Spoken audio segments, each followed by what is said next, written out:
much for joining us. A nonprofit that provides a safe space for LGBTQ plus youth to be themselves is hosting a masquerade next weekend just in time for Fiesta. Fiesta Youth Midnight in the Garden of Good and Evil is an official Fiesta event that benefits this empowering organization. Here to tell us a lot more, Christopher Stone is a Fiesta Youth board member, and he is here to tell us more about the festivities. Thank you so much for joining us. Thank you so much for having us again this year. I appreciate it. We're real excited. We're ready for Fiesta. Ready for Fiesta. Okay, so this is exciting. This is the 10th annual fundraiser for Fiesta Youth happening the first weekend of Fiesta. So tell us about this midnight in the Garden of Good and Evil. Where is it taking place, and what can people expect? Like, what is the premonition behind this? Well, this year, Midnight in the Garden of Good and Evil, it's our 10th anniversary, and it's presented this year by Community First Health Plans. And so we're really happy to have them on board as our major sponsor this year. And it's just a nice, great big party being held at the Hocus Pocus, which is our Halloween event in October. And then Midnight in the Garden of Good and Evil, which is an official Fiesta event.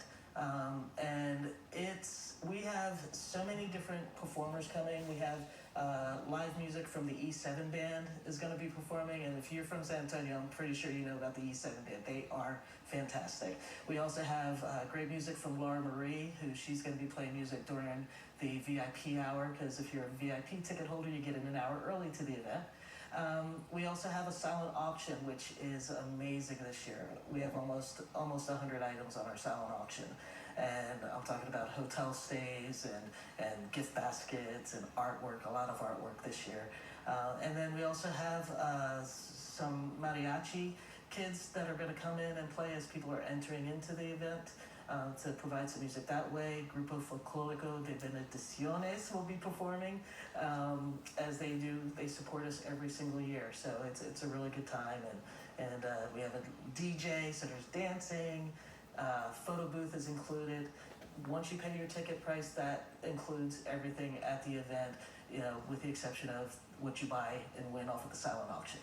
Got it. All right. Well, Christopher Reyes, tell us a little bit more about, because obviously it's a fun masquerade ball, everybody having a good time. But at the end of the day, the proceeds from the ball are very beneficial. So talk to us about that. Well, we have different programming available for our youth.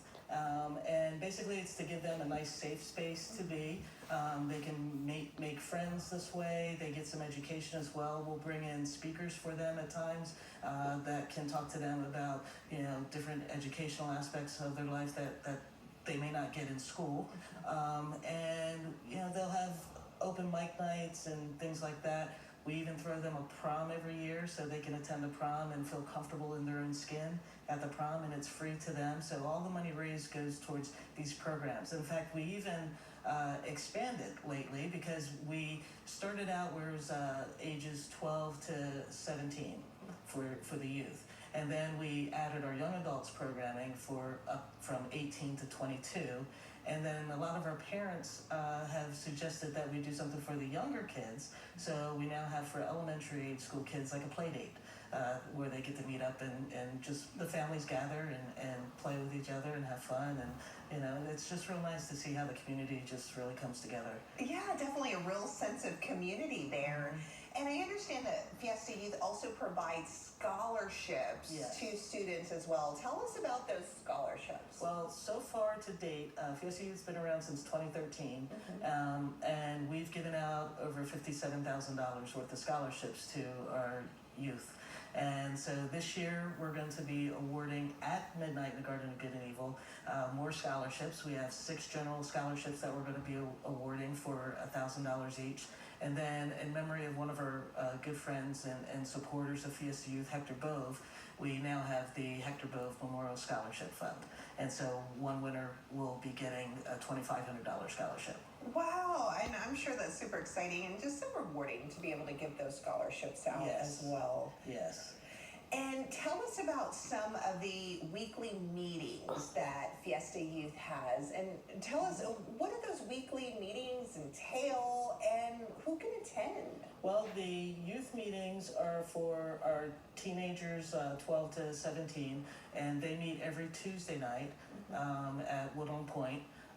And they do arts and crafts. They have open mic night.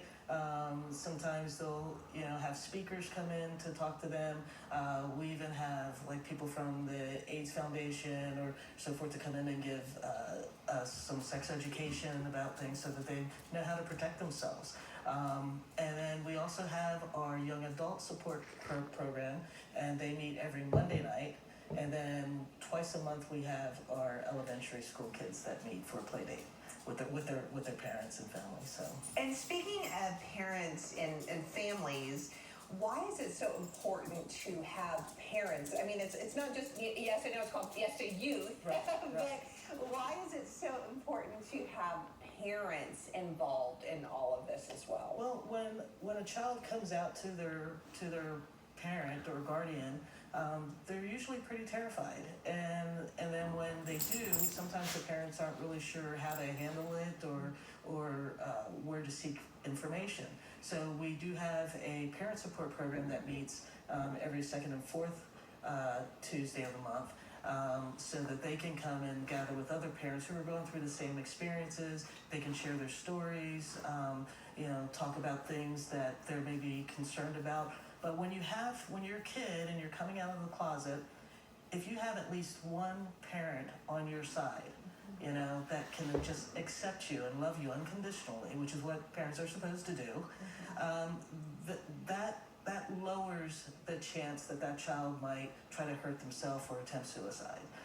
So having somebody in your corner, we're saving lives this way, and one of the things that our parents usually say when they come to the meetings is, I'm just here because I want to know how to support my kid.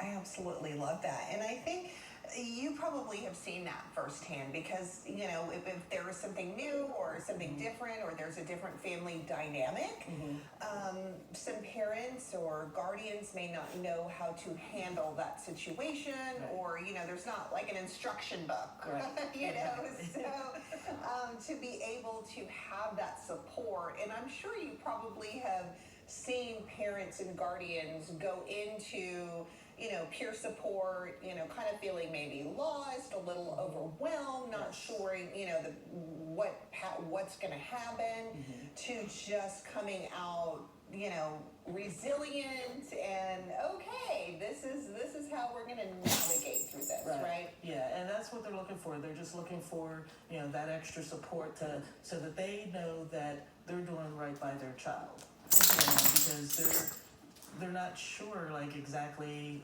well, what do I do in this case? How do I talk to my kid about this? And, what if they start dating somebody, and how do I handle that? And the truth of the matter is, all you got to do is just show that you love your kid unconditionally, and you're going to back them no matter what, which, unfortunately, not every child has. And, and that's how many kids will end up on the street because they may get kicked out of their home. Some even get kicked out of church. I mean, when I was a youth and, came out at my church, I was asked to not come back. So it's things like that, providing a safe space for the parents and for the kids and the youth and our young adults. It's just amazing seeing how, some of the stories we get is that the parents will say that my kid is now, laughing. I haven't heard my child laugh in years. And when they finally realize, oh my gosh, I'm doing the right thing for my child because now my child is happy and they know that they can come to me with anything. I love that, kind of experiencing that joy. Yeah. And tell us about a little bit more The middle for you. Oh, awesome. So that one is the spinner has a picture of Lauren Ferris, who is a trans activist in San Antonio. She had passed away a couple years ago, and so on the back of that spinner is a picture of her as well. Oh, wow. Very colorful there. Thank you so much. And stay with us. The San Antonio River is camera ready.